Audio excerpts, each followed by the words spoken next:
dadam emas. Hayvan! Biz onu qandaq anam deyə alaymiz? Kızım.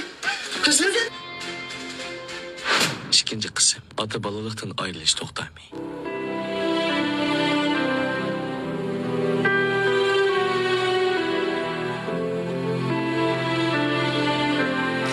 Aka, mana xətanızı yazıb buldum, oxub verəymi? Buldu Rahmet Hanım. Yəni bir ay şoz kiləsiz əmsəka. Rahmet Hanım emsi. Hə, var senim, kep qapsan qo. Oy, qulunğu nim boldu? Sen bir ay şolmağandı, keyfiyyatın taza cayda emas qo bugün. Qanday gap boz udullu dəvəgin. Buludu, əmisə gəpni udullu dəvrəy. Mağa bir paş toxtam tüzüb bıram. Qanç tüz var şunca yaxşı. Toxtam? Nim toxtam tüzüb vermə. Bir ay elin setim qılaydı otam, sen nime? Nima elim setimken o? Atı ballıqdan ayrılış toxtamı. Mağa muşmazmın toxtam tüzüb bıram. Nime? Nimde vatsa variz? Atı balıqdan ayrılış toxtamı demi toxtam bulanda? Bundaqkeni senden tonuncu qatım anlaşım bana. San zat nim boldu bugün? Dadanın ahvalı yaxşıdı? Atun, mağa eştim bolmadı. Nima da hele bağdın, hele tağdın gek qılaversiz.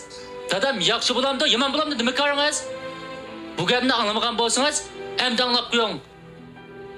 Sizni cho'ng bilib, oldingizga keldim bugun. Gap qilmay, sizni menga to'xtam tuzib biring.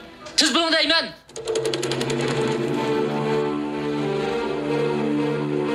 Varis ko'zingni acha, meni unda qo'rqitma. Men sana yezib bersam, yezib beray, ko'zingni ach, o'rningdan tura. Men sana yezib bersam, yezib beray, ko'zingni acha, o'rningdan tura. Nim bo'lding? Qani to'xtamni yezib qo'ydingizmi? Ha, yezib bo'ldim, mana hozirla.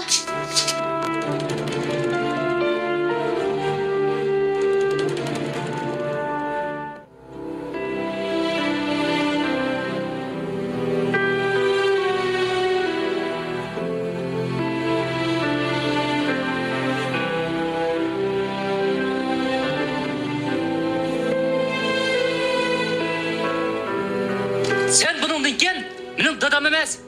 Mana bu atı ballıqdan ayrılış toxtamı. Bunun qulunu qo'yversanglar, ikkimiz atı ballıqdan ayrılgan bo'lamiz. Senmi mendek eski balangdan qutulsa, shundaqla menga bo'lgan barliq miroslarni hozirla bilib ber. Tizim bunun qulunu qo'yat.